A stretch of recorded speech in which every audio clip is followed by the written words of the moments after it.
Vamos al centro.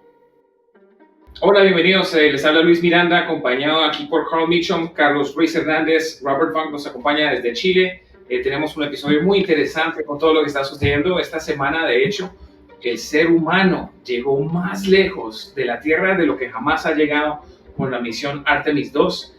Algo realmente espectacular, algo muy impresionante. Yo recuerdo de niño siempre estar siguiendo las misiones espaciales y es algo que yo creo que tiene un buen impacto porque entusiasma a la juventud a que se interesen en la ciencia, en la naturaleza, en los planetas. Entonces, pues para mí que eso fue algo que, a pesar de todo lo que nos divide, nos dio algo de sentido de que somos una raza humana y que tenemos más que nos une, que nos divide. El poder unificador, no sé si todo el mundo lo está mirando, pero para mí tuvo el mismo tipo de efecto, ¿cierto? Que nos damos cuenta que con todos los problemas que tenemos, que realmente somos una piedrecita chica en el sistema solar. Como de mármol.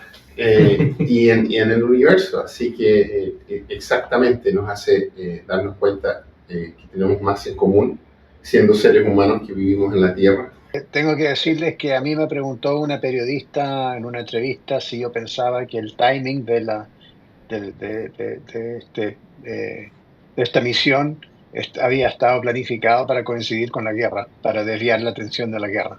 Así que para que tengan una idea de un poco que cómo se está viendo en otras partes del mundo. A mí en esa vena que dice Robert, y para seguir con este tema geopolítico, a mí me parece fantástico que Artemis es una misión que salió de Estados Unidos y que ha salido, imagínate cómo estaría el mundo ahorita mismo si esa misión y esos humanos que fueron más allá de que otros seres humanos hubiesen estado del lado del otro bloque, digamos China, digamos. Sí. O sea, pues acuérdate que el primer humano que salió al espacio era ruso. Sí.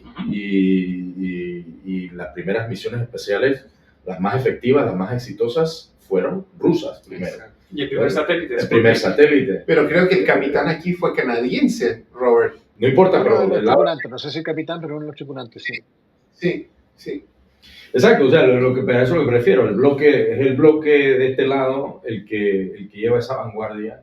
Y creo que por ahí debe venir la pregunta que decía Robert, de que están tratando de hacer esto porque todo está permeado hoy en día con esa pregunta geopolítica, esa pregunta polémica, esa pregunta controversial del Great Power Competition, de si estamos perdidos, de si somos una sociedad fuerte. Pero esto me parece, me sumo de acuerdo. Pero del escepticismo también, y de no confiar en este caso en los medios o en el gobierno, que también es parte de esta conversación que creo que le dio énfasis tu amigo o tu amiga periodista, ¿cierto? Que nadie cree nada. Ese es un tema importante, pero también está el tema de la tecnología, porque si uno mira durante el último mes, el rol que ha jugado la tecnología en cuanto a los misiles, los drones, la ubicación de los líderes, es súper clave. Entonces, también lo que demuestra esta misión es que Estados Unidos todavía, en un momento que se cuestiona,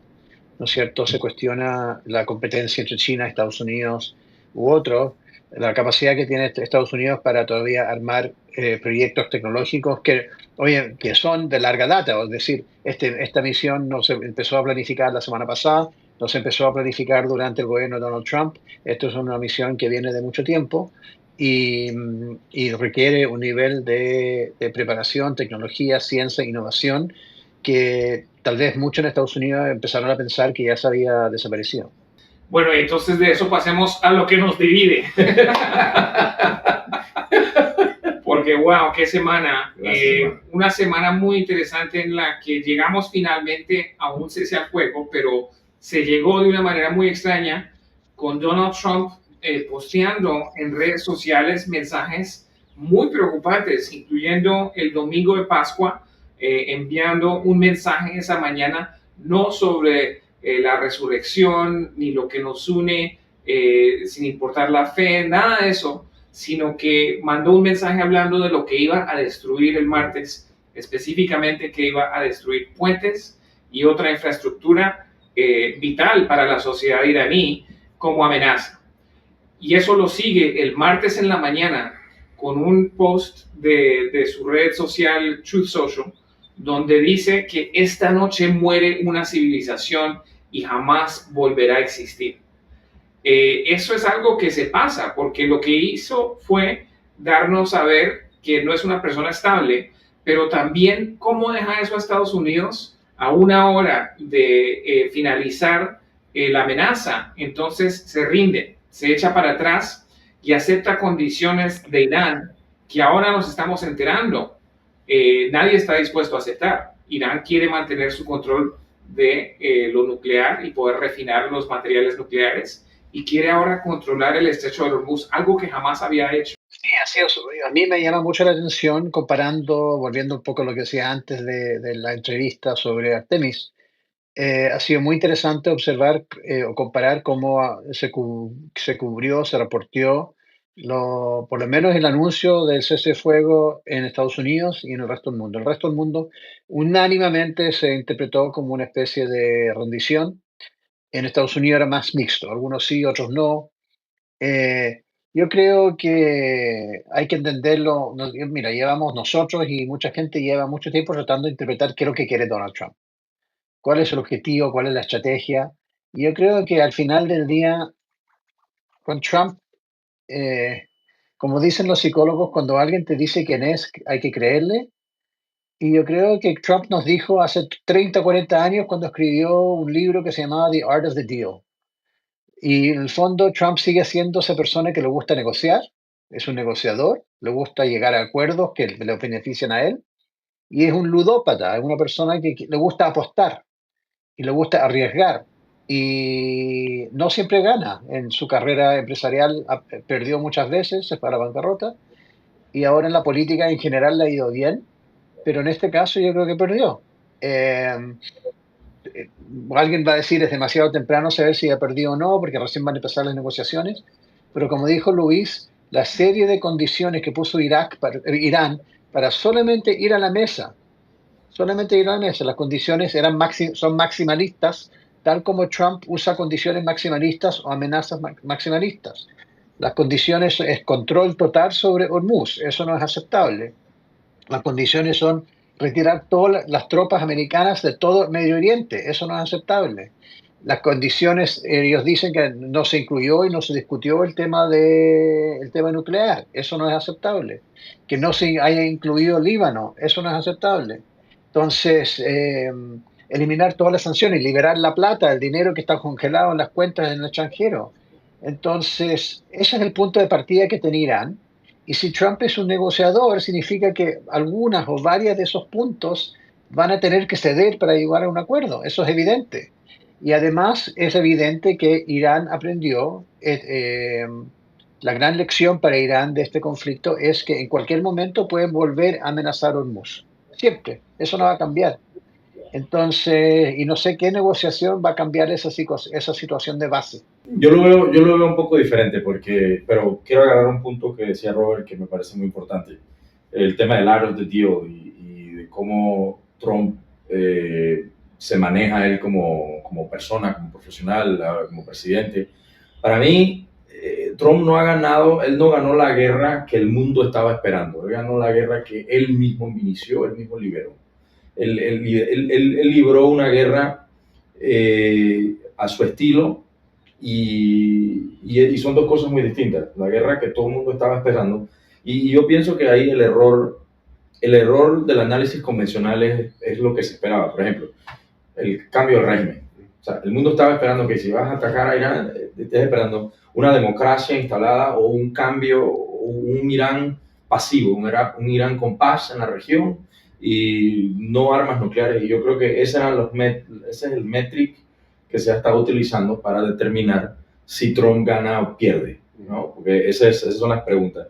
Sin embargo, para mí, lo que él sí persiguió, y lo persiguió con una cautela que me recuerda, o sea, obviamente es un error pensar en Venezuela, no son comparables. En su momento, cuando comparaban a Panamá, la invasión de Panamá en 1989 con Venezuela, yo estaba totalmente en desacuerdo, porque y es más, escribí un artículo en Foreign Policy Magazine diciendo que eso no era lo mismo. Pero para mí Trump ha reconfigurado el equilibrio de poder que tenía Irán en la región. Eso es indudable, en mi opinión. Yo pienso que la manera en cómo se ha degradado la capacidad de Irán militar no se puede negar.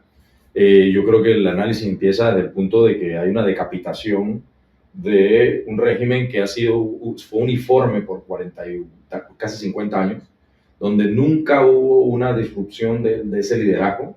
Hoy en día yo no te puedo decir con seguridad, y lo he visto a Trump stumble, es decir, varias veces, yo no sé quién es el que está a cargo, con quién están negociando, dónde está el ayatollah. El nuevo ayatollah todavía no ha salido a hablar, a dar un statement. No sé, se habla mucho de los generales de la Guardia, se habla mucho, lo que sí sabemos es que aún siguen mandando un par de drones. Creo que en Arabia Saudita murió un civil en una de las plantas eléctricas, pero el punto es que hay una decapitación y yo no quiero menospreciar, o sea, a mí me parece que muchos de los argumentos están todavía al aire. Este es un cese al fuego que no es un cese al fuego, porque ahorita mismo Israel sigue atacando al Líbano, y la condición que habían puesto es el estrecho de Hormuz tiene que abrirse, pero Irán dice no lo vamos a abrir porque Israel sí ataca a su aliado. Bueno, parece que ya están cobrando por medio de cripto a los buques que quieren navegar. Pero mira lo candente que es la situación, lo movida y lo dinámica. Creo que fueron 30, 40 minutos antes de empezar este podcast, Trump manda en Truth Social, manda un tweet diciendo, me acabo de enterar que Irán está pretendiendo que van a cobrar peajes para abrir esto. Eso es inaceptable y espero que sea mentira. O sea, es como que... Y eso ya era parte de la propuesta de ellos el martes. Era lo que yo quería, pero al final nadie se lo dijo a Trump. Hasta donde yo entiendo, ese cese al fuego todavía no había llegado, y ellos rechazaron todas las propuestas, todos los 10 puntos que habían al principio, y Irán rechazó los otros 10 puntos que habían al principio. O sea, yo entiendo los puntos que estás observando, pero creo que la percepción popular no es de un Estados Unidos que tuvo la habilidad que nosotros siempre vimos o que hemos visto desde Bretton Woods, desde el término de la Segunda Guerra Mundial, de tener una proyección de fuerza devastadora que lleva una consecuencia. Aquí Irán todavía rigen los líderes de ese régimen, aunque es ahora el hijo, no el padre. Todavía algunos dirían, es más extremo el régimen ahora de lo que era antes. Todavía está en una situación de pie de guerra Israel. Eso no ha terminado. Y hemos visto lo débil que está el estrecho de Hormuz. Y hemos visto que un poder moderado ha podido hacerle la contra a Estados Unidos. Esto no ha terminado, no creo que ha terminado. Creo que los 10 puntos que Robert mencionó también, para mí por lo menos, son una demuestra de fuerza de Irán, porque ellos están determinando las reglas del juego. Estados Unidos no está haciendo eso. Y no es que no podamos, porque somos el ejército más fuerte del mundo hoy, pero nuestra manera de mostrar nuestro poder o nuestras habilidades han sido totalmente burdas. Pero tenemos el ejército más fuerte del mundo y a pesar de eso, no fuimos capaces, no tuvimos la voluntad de poner tropas en terreno, que a fin de cuentas es lo que previene que se pueda lograr un verdadero cambio de régimen. Exacto. Sin eso no se puede hacer. Entonces, tener la fuerza no quiere decir que la puedes usar, porque está lo que es, las 4 categorías son capacidad, habilidad militar, voluntad y realidad política a nivel nacional interno, relaciones con aliados y, por supuesto, lo que uno no sabe, ¿no? De lo que puede hacer el enemigo. Y hasta ahora lo que se ha visto es que no tuvimos la voluntad de poner tropas en terreno. A pesar de la campaña aérea, los iraníes pudieron sacar los lanzadores de misiles de donde se pensaba que se habían destruido y lanzar más y más misiles. Han podido continuar a enviar misiles que pensábamos que ya no tenían. Entonces tienen muchos más misiles de los que se anticipaban. Por supuesto que también tienen los drones Shahed, que son los que han estado, que se pueden escapar de algunos de los sistemas tradicionales de protección, que siguen atacando distintos sitios alrededor de los otros países del Golfo, incluidas bases estadounidenses como la que bombardearon en Irak. Y además de eso, no hay una decapitación verdadera, porque parece que va a ser el nieto o el hijo del ayatolá. Y quiero voltear la conversación a lo que es la realidad en esas 4 categorías, de que antes por lo menos había una estabilidad incómoda. Irán quería armas nucleares, el resto del mundo quería negárselas. Tuvimos negociaciones en la era Obama cuando se negoció el JCPOA. Teníamos negociaciones antes de que empezara esta campaña militar, pero había cierta estabilidad, y ahora lo que no se sabe es cuál es la reacción de un Irán que ahora reconoce y que dice que Estados Unidos es un país al que no se le puede confiar, porque los van a atacar igual. Es más probable que busquen esa arma nuclear, es más probable que busquen aprovechar esa guerra asimétrica de otra manera. ¿Qué podemos esperar de eso? No, pero hay otra cosa también. La población iraní tampoco se ha revelado en contra del gobierno o el régimen iraní, que era la aseveración que tenían los israelíes en cuanto a el involucramiento de Estados Unidos en esta crisis. Eso no ha ocurrido. Se está escuchando que los iraníes no tienen tiempo para rebelarse en contra del régimen porque están tratando de sobrevivir. Porque o están cayendo bombas nuestras o el régimen dice que cualquiera que salga a hacer protestar les disparan. Y tampoco sienten que Estados Unidos terminó lo que se propuso que iba a hacer, que era sacar al régimen extremista que existe en Irán. Entonces no ven a Estados Unidos. Pero entonces volvemos a esa pregunta, ¿cuál es la realidad? Ya que no existe el sistema internacional que veníamos trabajando nosotros todas estas décadas, ¿cuál es la realidad de lo que hace un Irán herido? Para mí es la misma situación con Venezuela. Casualmente hoy estaba en una charla participando como panelista y mucha de la conversación era sobre Venezuela. Y era el tema de que no, que Estados Unidos, el cambio del régimen en Venezuela, pero el régimen sigue. Y que Trump falló porque sacó a Maduro, pero no sacó el régimen. Entonces es esa misma narrativa. Y para mí es no entender lo que en verdad Trump ha querido salir a hacer. Pero en Venezuela estoy de acuerdo contigo, porque lo que él está tratando de hacer en Venezuela... Pero nunca fue cambio de régimen. Eso no fue, y tampoco tuvo que ver con derechos humanos y todos los temas que son... Lo mismo en Irán. ¿Pero qué es en Irán entonces? Todavía no sabemos. Robert, ¿qué es en Irán? O sea, ¿cuál es el objetivo de hacer esto? Yo creo que depende cómo uno evalúa, en base a qué uno evalúa lo que ha ocurrido. Si uno evalúa, yo creo que Carlos apunta a lo que quería lograr Trump, y uno puede decir, tal vez Trump logró parte de lo que él quiso lograr.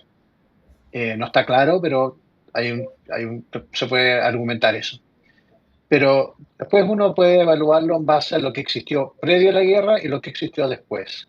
Y previo a la guerra existió una población que estaba dispuesto, como dice Carl, a rebelarse contra el régimen, ya no lo puede o está dispuesto a hacerlo. Había un Irán que estaba totalmente en el suelo económicamente, y eso sigue siendo así. Un Irán que había perdido su red de apoyo en la región, sus aliados, sus proxies en la región. Eso sigue siendo así, pero hemos visto en el último tiempo cómo Hezbollah sigue disparando hacia Israel y cómo los hutíes siguen disparando contra Israel. No existía la situación en los estretos de Hormuz, y se pensaba que Irán no tenía los misiles que Trump dijo en junio, que se habían destruido la capacidad militar de Irán. Después lo dijo durante el último mes, y vemos que sigue teniendo una capacidad militar, aunque sea con drones o lo que sea, suficiente como para llegar a esta situación. Entonces, comparado con la situación previa a la guerra, por cualquier medición, estamos peor que antes, no mejor.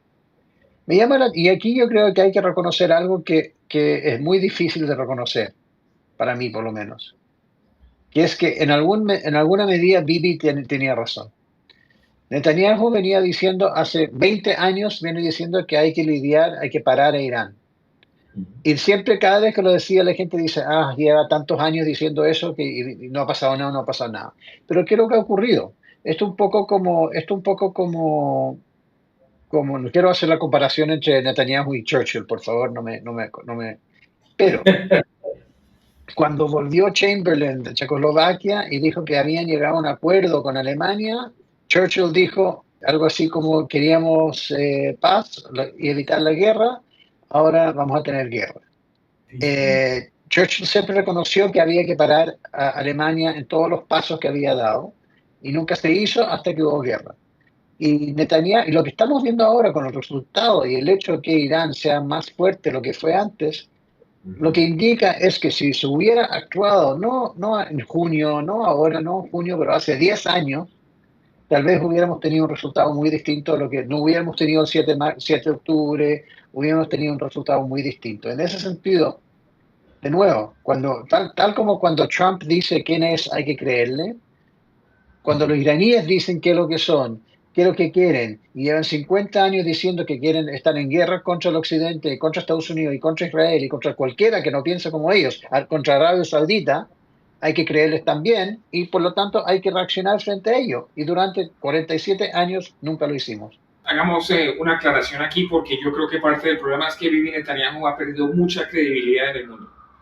De hecho, los mismos funcionarios de Trump salieron a hablar, anónimamente con los medios para contar exactamente cómo sucedió el proceso de que Bibi Netanyahu convenció a Trump, a pesar de que sus asesores J.D. Vance, Marco Rubio y el general Kane todos estaban opuestos a este operativo, y que Trump dijo, no, yo tengo un gut feeling, o sea, lo siento en las tripas y me parece que podemos. A pesar de que Rubio, Vance y Kane le dijeron que no era buena idea y que lo que le había presentado Netanyahu era, y lo dijo Rubio, bullshit. No era cierto, no era posible que el régimen cayera de la manera que le había dicho Netanyahu a Trump. Entonces, hay una falta de credibilidad ahí, de la cual se están aprovechando los mismos funcionarios, porque ellos se ven como los que siguen ahora, ¿no? Si Trump empieza a caer políticamente por esto, ya Vance y Rubio se están posicionando.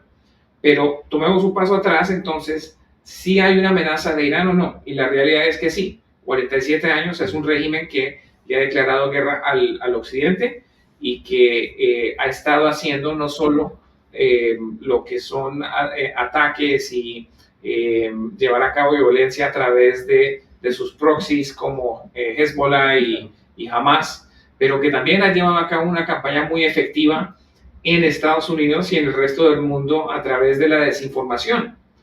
Y ahora nos enteramos, hoy mismo salió un informe en Político, de que Irán y Venezuela estaban mucho más avanzados en negociar poner misiles balísticos en Venezuela. A mí me parece que eso es precisamente una de las razones por las cuales, yo no puedo decir, sería incapaz de justificar la guerra.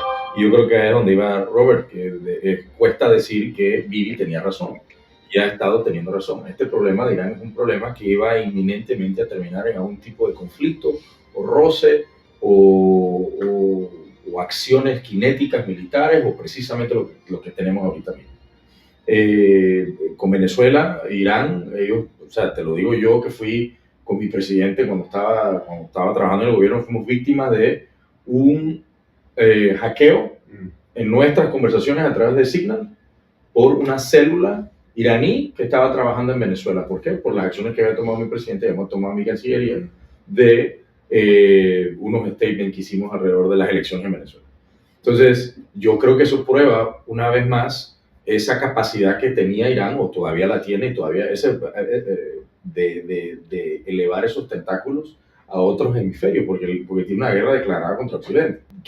No es que le quiero dar Hall pasa a Trump. Para mí la parte de cómo Estados Unidos sale más débil, tengo que volver al tweet que él tiró el día de domingo de Pascua. A mí, eso, yo estaba en Europa casualmente con diplomáticos en Italia y Francia y de la comunidad diplomática en Italia, y la verdad que fue bastante difícil ver y todo el mundo perdido. Es como, no sé si se acuerdan cuando Richard Nixon era ese Madman Theory, que con Vietnam, en la guerra de Vietnam, que era escalar para desescalar.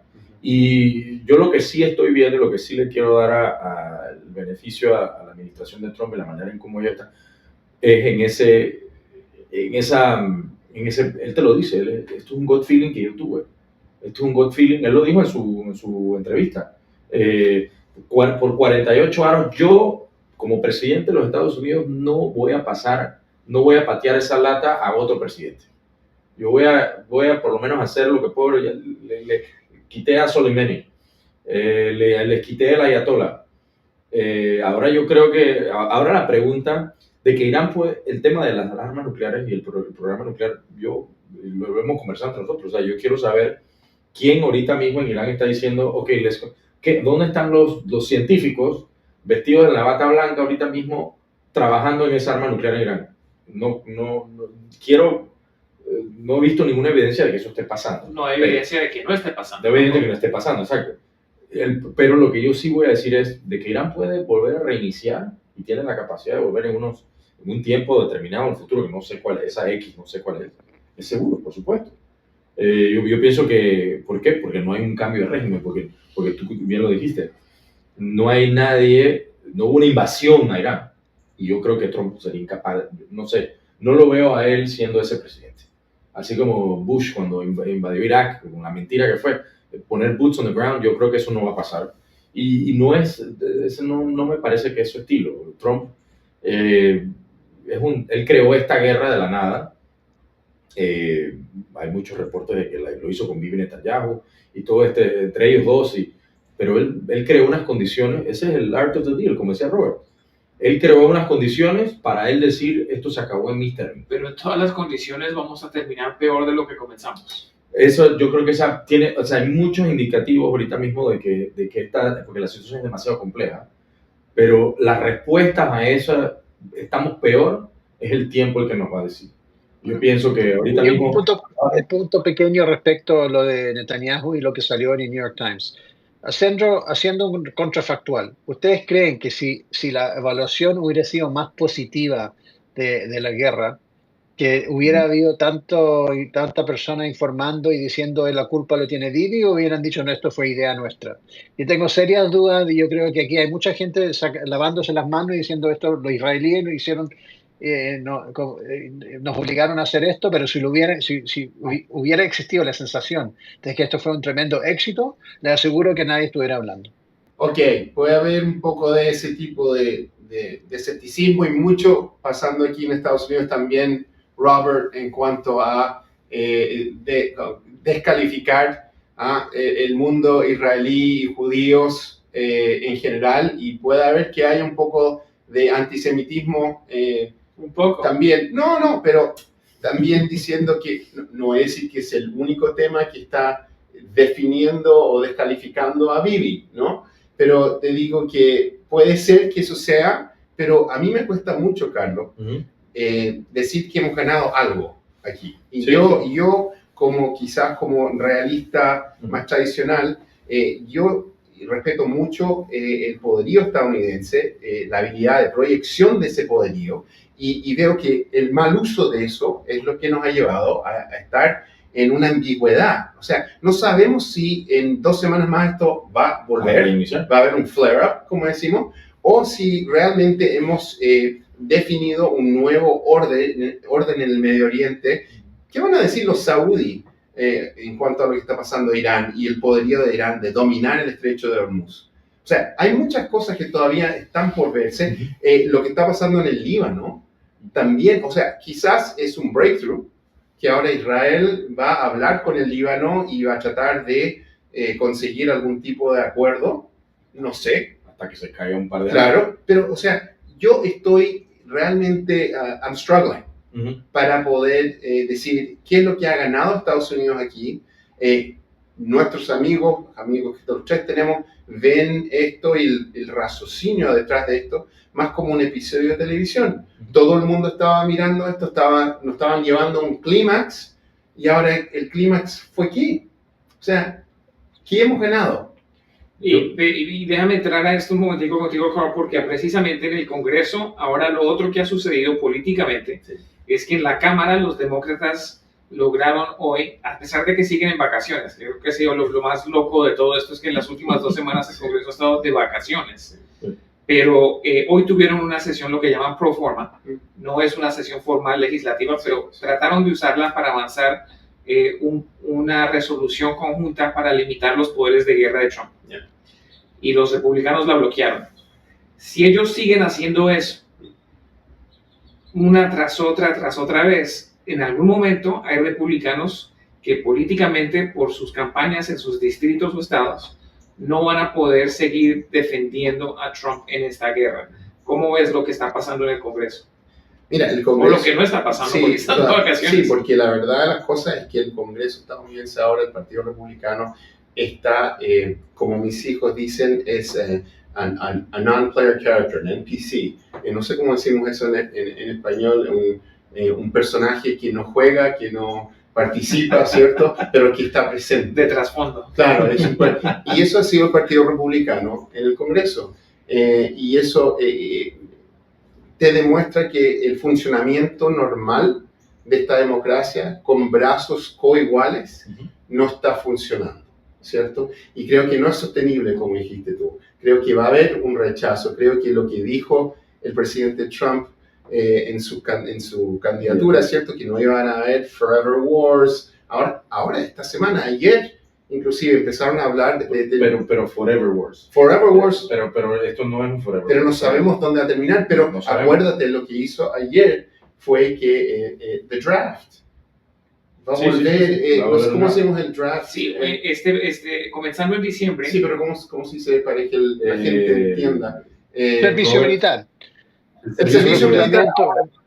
O sea, la gente que se registra de 18 a 25 automáticamente van a ser automáticamente elegidos para ir al servicio militar. Pero de vuelta, para mí... Contrapunto.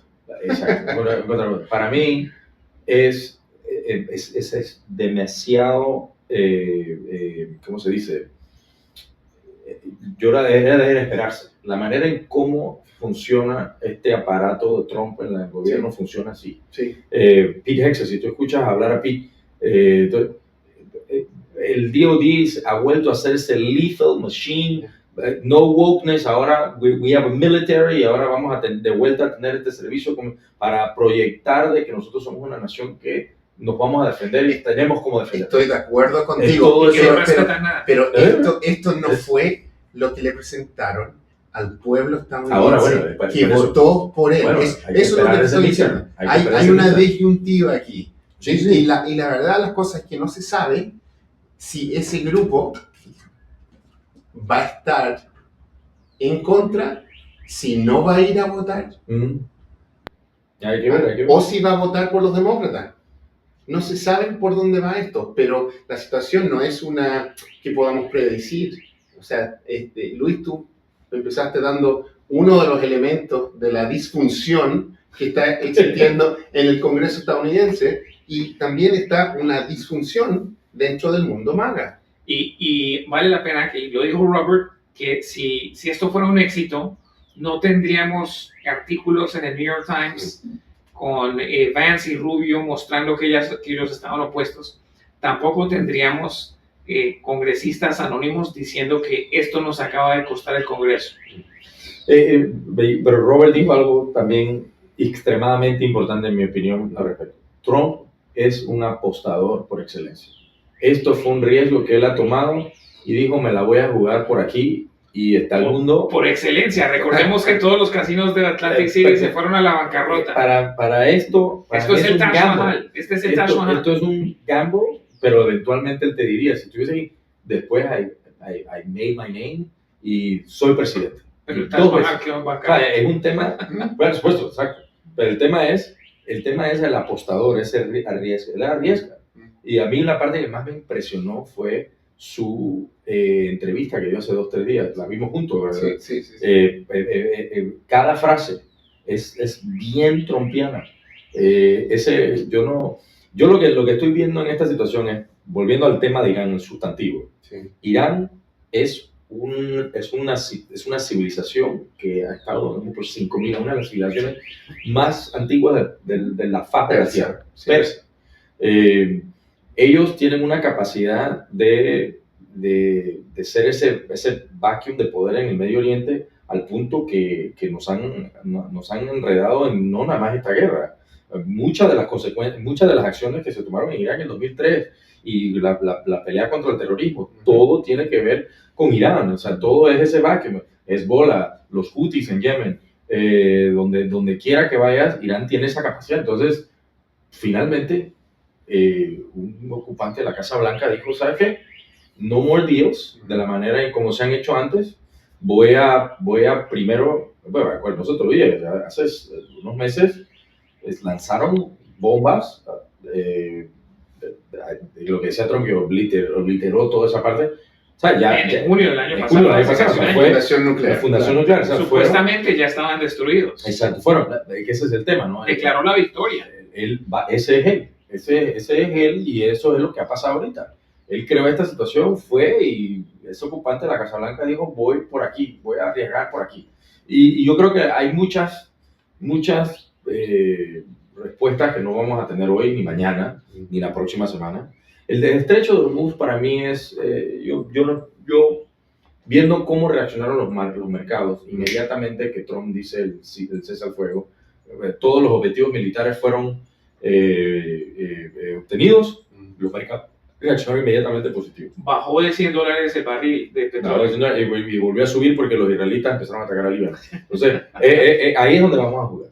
Yo pienso que ahí es donde vamos a jugar. Si tú te pones a pensar en el acuerdo de 1970, cuando Jimmy Carter lidió con este problema de Irán en su momento, bueno, trajo a Ronald Reagan, porque mucha de esa campaña electoral que tuvo Ronald Reagan fue alrededor de Irán y alrededor del weakness y de la debilidad y de la falta de brío de los demócratas y de Jimmy Carter en particular. Pero en ese momento habían filas en las gasolineras por la inflación y por todo. Eso no ha pasado. El efecto aquí del alza en el precio de petróleo no afectó tanto a cómo les afectó allá y en otras partes del mundo. Claro. Que yo creo que eso también le da espacio a Trump para hacer muchas cosas, ¿cierto? Porque el pueblo estadounidense no se ve, o sea, se ve afectado, obviamente. Bueno, no están en fila, pero llegan y ven a $5 el galón. Sí, pero no hay protestas, no hay bombas lacrimógenas, las universidades. No hay escasez. Y eso está pasando por allá en el sur, pero disculpa, Robert, ibas a decir algo. Sí, o sea, a mí hace mucho tiempo que me impresiona que en Estados Unidos no hayan protestas. Yo creo que hay algo en el ADN de la cultura política norteamericana que las protestas no son bien vistas, pero sí, yo creo que la inflación va a tener un efecto en la inflación en Estados Unidos. Además, sabemos que el efecto es atrasado porque los barcos demoran mucho en llegar, todavía está llegando petróleo a distintos lugares.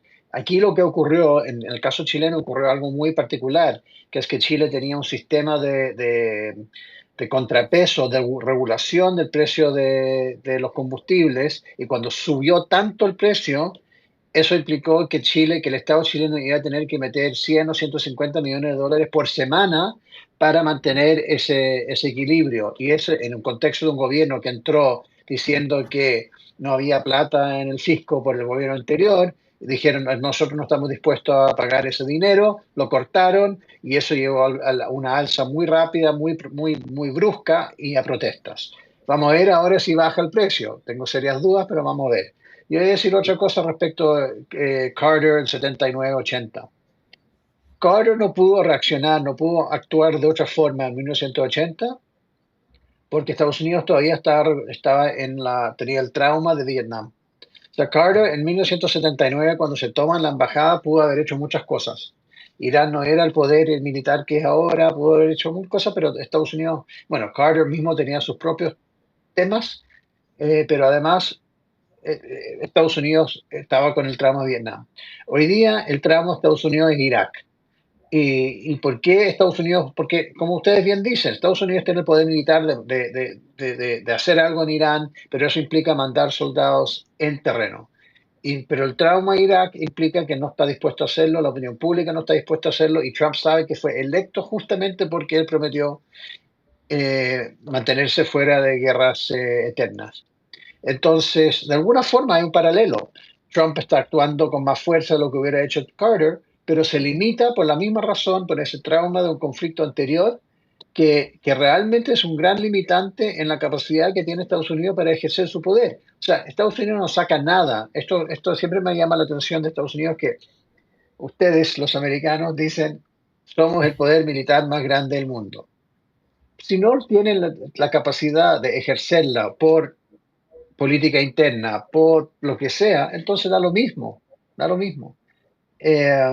Porque aquí está la falta de equilibrio con Irán. Yo estaba pensando, por ejemplo, ustedes mencionan que Israel bombardeó Líbano, pero nadie habla que Irán sigue mandando drones y misiles al Golfo, que hoy día de nuevo mandaron a Israel, que Israel manda bombas, que Irán manda cohetes con bombas de racimo, que son ilegales. Nadie acusa a Irán de romper el derecho internacional, nadie lo hace. Ahora, ¿por qué? Porque hay un cierto doble estándar, porque no es una democracia, porque es un país musulmán, hay muchas razones, hay una especie de racismo ahí. Como dicen, el racismo de las bajas expectativas, que se hace lo mismo con Hamas. Y eso hace que Estados Unidos, la gente critica a Estados Unidos si hace algo, pero no critica a Irán. Esa es la realidad y es un gran limitante en su capacidad de actuar militarmente. Israel no le hace mucho caso a esas críticas y paga un tremendo precio. Estados Unidos sí le hace caso y se autolimita. Es que podemos también tenemos el lujo, Robert, por nuestra situación geográfica. Israel no puede ignorar estas amenazas. Correcto. Cuando tú dijiste hace un ratito, te disculpo, por favor. Te interrumpo. La primera cerveza que Estados Unidos podría haber lidiado con este tema hace décadas. Me puse a pensar bien rápido. Hace 10 años atrás, en el 2016, ¿cuáles eran los conflictos más grandes? Después, el 2006, es fácil, el 2006, 1996, después de la Guerra Fría, ¿cierto? Estamos en transición, tampoco nos íbamos a meter en mucho. Pero en 2016 se negoció el JCPOA. En 96.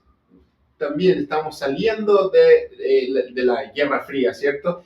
No había nadie más en el mundo. Ese era también un momento donde podríamos haber elegido dónde ir y no fuimos. No fuimos al Medio Oriente. En 2006, eso era el 11 de septiembre, americano, ¿cierto? No había voluntad.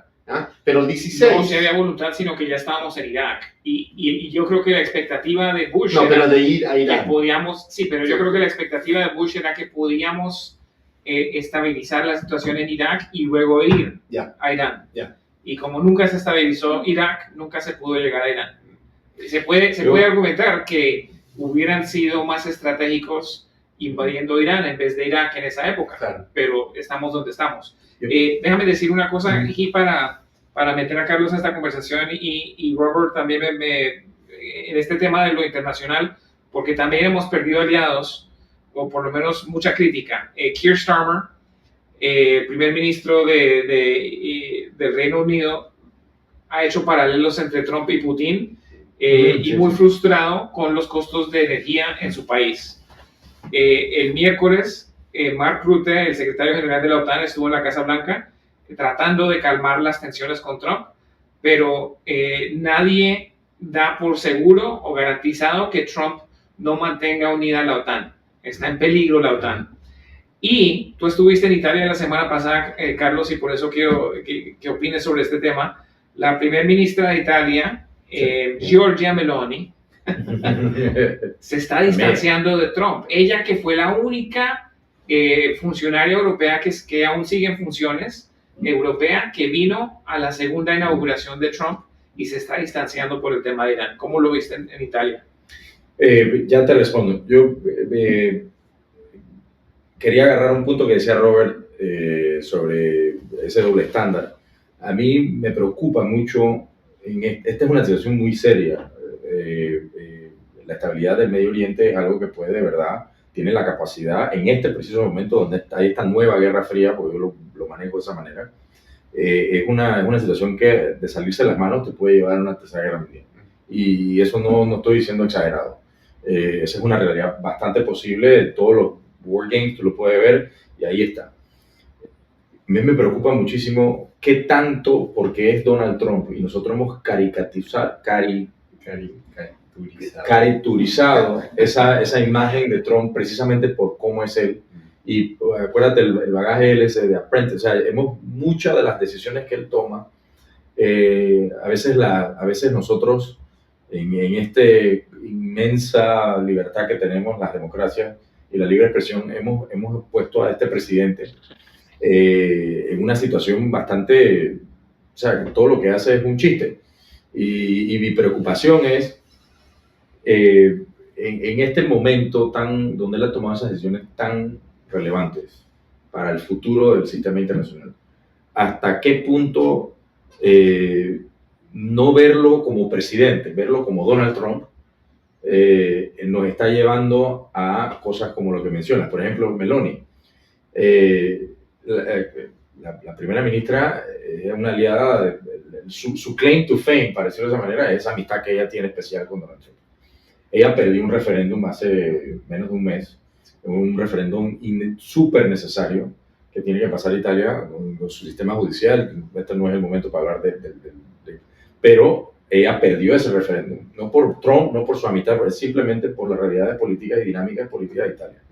Entonces ella ahorita mismo, donde tiene a toda esa Unión Europea en 3 y 2, como decimos en el programa, con Trump, ella la decisión que ha tomado es déjame quedarme en silencio. Entonces, ¿qué pasa? Los medios y los comentaristas, como nosotros, entonces se han distanciado de él. O sea, esa distancia, ella no ha declarado, me voy a distanciar. Eso es un tema de ese, es la política, ¿no? Es la política de cómo jugar. A mí me preocupa mucho porque lo que sí he visto es a ese Donald Trump, que es el presidente de Estados Unidos, reaccionar de una manera muy violenta a la hora de toma de decisiones, precisamente para demostrarle al mundo que él es el presidente y no es esa caricatura.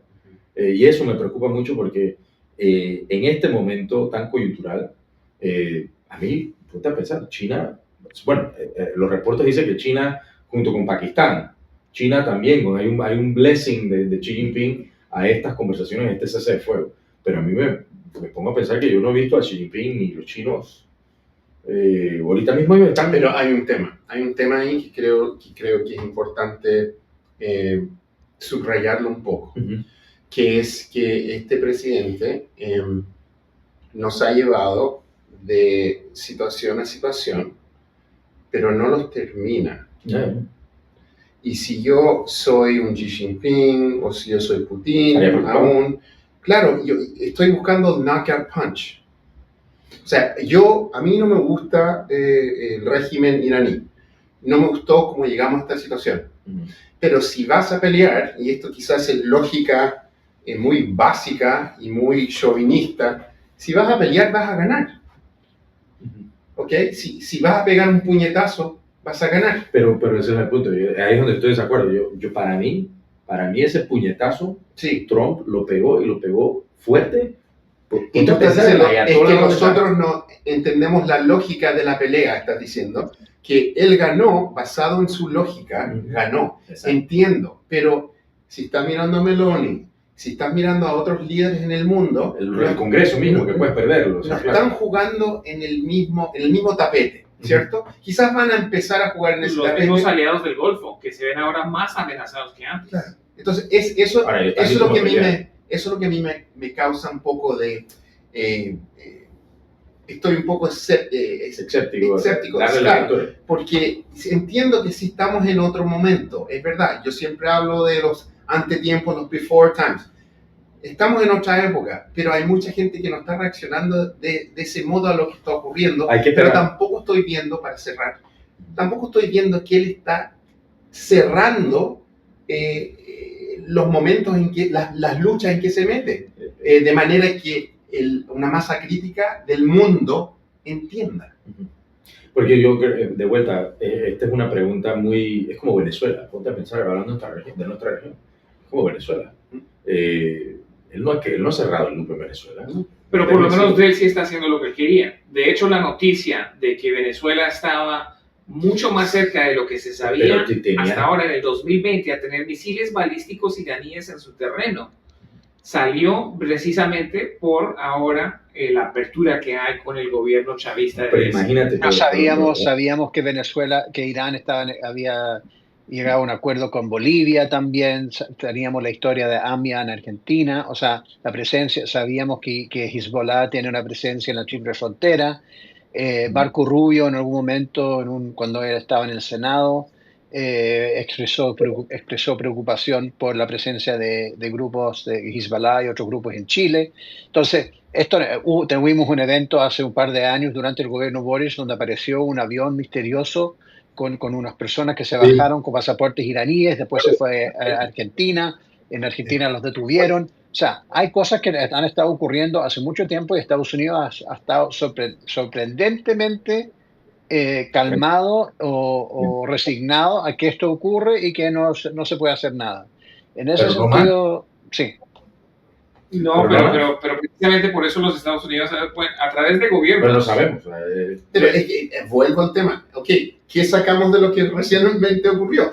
O sea, yo estoy preguntando eso, y tú me dices, no, si tienes que verlo de la manera en que él lo ve. Ya. Y la manera en que él lo ve es que, para Irán. Te hago una pregunta. Ya. Que yo creo que es la pregunta que me he hecho. Si tú eres Putin ahorita mismo, o eres Xi Jinping. Ya. Feliz. Mi pregunta, claro, porque tienes a un presidente Trump que tiene a la mitad del mundo liberal atacándolo con esta caricatura que hemos hecho, porque no ganaste, no hiciste, te dominaron la empresa, el poderío militar más poderoso del mundo, pero te doblaron y estás tú.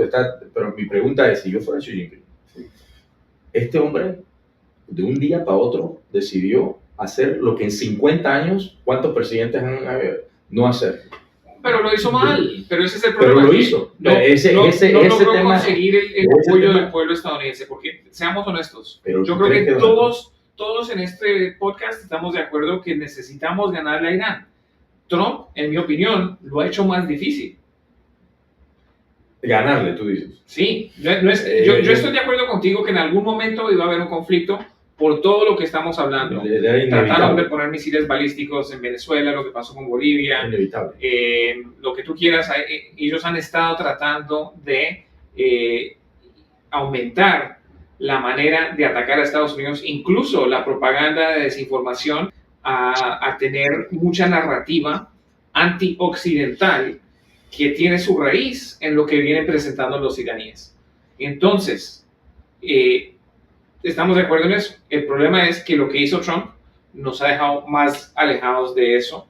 Y bueno, no sabemos cómo va a terminar esto. Deja hacer un pivot, porque Robert, tomando ese mismo tipo de manera de verlo, el tema en Chile, por ejemplo, es el tema económico del comercio con China.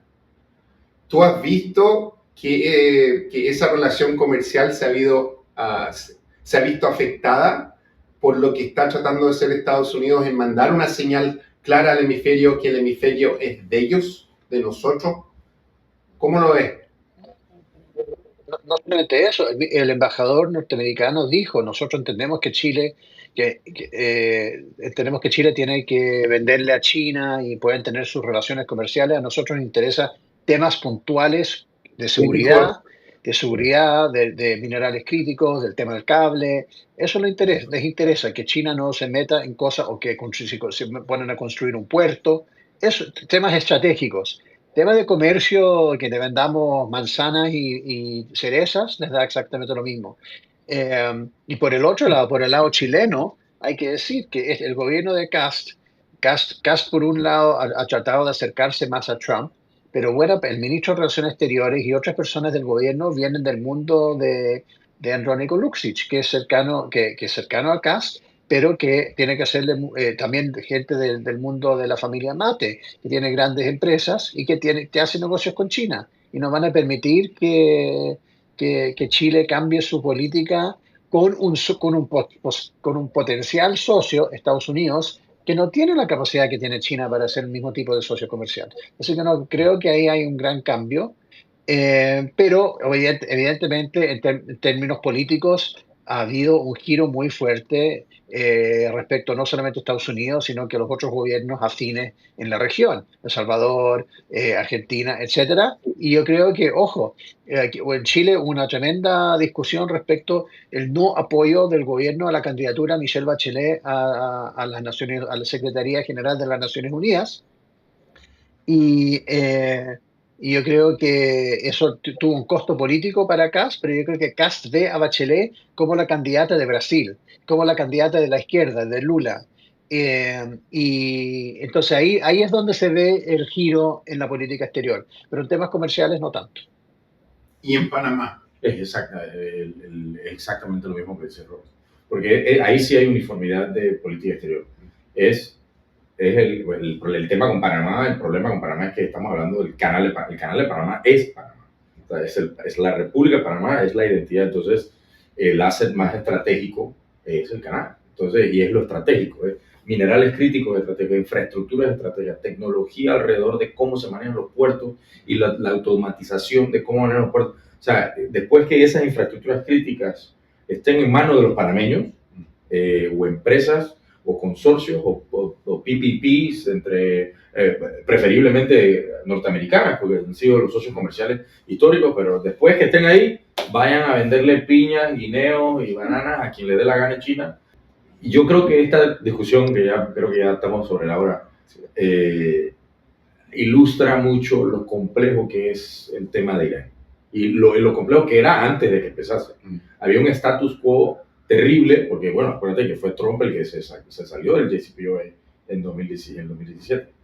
O sea, que ese deal que produjo el mundo, porque ese sí lo hicieron con la Unión Europea y todo, ese deal que produjo el mundo no lo tuvimos por 10 años, que estos 10 años hemos estado sin deal. Entonces, ese status quo, no podemos olvidar que fue Trump el que se salió de ese deal. Y la pregunta en ese momento, ¿por qué te sales del deal? Porque ese deal no va a resolver el problema. Porque lo hizo Obama. Bueno, esa es la parte política del problema. Y pasan los dos gobiernos. Es lo que dijiste tú, no va a resolver el problema. O sea, el counterfacto. Pero tampoco lo iba a agudizar. Y que ahora Trump lo agudizó. Pues claro, porque obviamente tomó una acción militar y las acciones militares nunca resuelven nada. Siempre complica todo y ahorita estamos en un fog of war de si no, el problema más grande. O sea, después de esto sigue Taiwán. O sea, Irán y Taiwán son las dos. Y que Trump tiene programado ir a reunirse con Xi Jinping en China. Que no vaya a Taiwán. En pocas semanas. Esa reunión es clave. Esa reunión va a ser muy importante porque yo estoy todavía aquí, mi incógnita es que, o sea, Trump atacó a Irán, eliminó al ayatollah. O sea, ¿y qué piensa Xi Jinping? ¿Qué piensa Putin? No han dicho absolutamente nada. ¿Dónde está el press conference de Xi Jinping y el press conference de Putin? Oye, los gringos acaban de ir y acaban de decapitarle la cabeza. No, ya no es Maduro, que es un tipo de... Cuando tu enemigo está cometiendo un error, déjalo. Sí. Bueno, también puede ser. Y dejemos a un lado todos los rumores de las inversiones que hizo Trump y su familia alrededor de los drones y de la producción de ciertas compañías de defensa antes de entrar en funciones, preparándose para este momento, y las órdenes que quizás les han beneficiado, si es cierto que tienen esas inversiones. Dejemos todo eso a un lado, pero eso nos muestra que el problema también político que tiene Trump es que él quiere tratar de beneficiarse a todo costo y quiere tratar de aprovechar, él quiere lo que llamamos aquí en inglés have your cake and eat it too, que jamás lo he entendido porque si tienes un pastel, ¿cómo no te lo vas a comer? Pero ese es el problema que tiene él, que él quiere todo. Y a pesar del harakiri político que está haciendo, está también, firmó una orden ejecutiva esta semana para limitar la manera de votos. Y esto es algo impresionante lo que está tratando de hacer. Lo debatimos aquí hace 4 semanas, todo lo del SAVE Act, y el proyecto de ley que limitaría la habilidad de que gente vote porque pondría las elecciones en manos de las autoridades nacionales. La orden ejecutiva hace algo similar. Le dice al US Postal Service, al Servicio Postal de Estados Unidos, que les van a dar una lista y que cualquiera que trate de mandar una boleta electoral que ellos no hayan aprobado, no la deben entregar. O sea, es primero una corrupción de lo que es el Servicio Postal de Estados Unidos, que es una de las instituciones más respetadas y honradas, y que ha sido un servicio que ha definido a Estados Unidos en su modernidad desde casi su inicio, y es acabar con eso. Pero también es nacionalizar las elecciones, porque le estás diciendo a un estado como Oregon o como Florida o lo que sea, que mire, ustedes piensan que van a votar por correo, pero vamos a interceptar esas boletas y no vamos a dejar que lleguen. Eso es increíble. Y segundo, pone al DHS, la agencia matriz de ICE, a establecer una lista de quién puede y quién no puede votar. ¿Cómo podemos tener confianza en esa lista con todo lo que hemos visto de la politización de ICE? Y creo que eso también va a ser problemático. Creo que las cortes lo van a impedir, como hicieron con la orden ejecutiva similar que hizo el año pasado, pero está en la mesa ese juego político, ese ajedrez multidimensional que ellos dicen que están jugando, y que a fin de cuentas se bloqueará, pero muestra que es muy agresivo políticamente y peligroso. Es interesante ver cuáles de estos temas van a ser relevantes en octubre. Porque falta mucho. Falta muchísimo. ¿Sabes qué hay entre ahora y octubre? Sí, el Mundial de Fútbol. El Mundial de Fútbol. Exacto. Veremos quién logra llegar y quién logra comprar una boleta con esos precios tan exagerados. Sí. Pero lo peor es que también entre ahora y octubre hay la temporada de fuegos, Wildfire Season, donde estados como California y otros estados del oeste se resecan tanto, se calientan tanto, que empiezan unos fuegos destructivos masivos. ¿Y sabes qué hizo Trump esta semana? Está desbaratando el servicio forestal de los Estados Unidos. O sea, no hay por dónde. Hay que ver. Yo creo que, como decías, no sabemos qué va a pasar. No sabemos. Vamos a ver cómo... Lo que se sabe es que no se sabe. Vamos a ver qué pasa en esta negociación en 2 semanas. Yo sospecho que no hemos visto el fin de este conflicto todavía. Estoy de acuerdo. Yo estoy totalmente de acuerdo. Mira, estamos de acuerdo. Estamos totalmente de acuerdo. Esto no ha acabado. Hay que terminar entonces. Eso. Gracias, Rubén. Gracias, Robert. Carlos. Chao, chao. Nos vemos. Nuestro programa fue conducido por Luis Miranda, ex asesor del presidente Barack Obama y ex alto funcionario del Departamento de Seguridad Nacional de Estados Unidos, y de Carl Meacham, ex asesor principal republicano en el Comité de Relaciones Exteriores del Senado de Estados Unidos.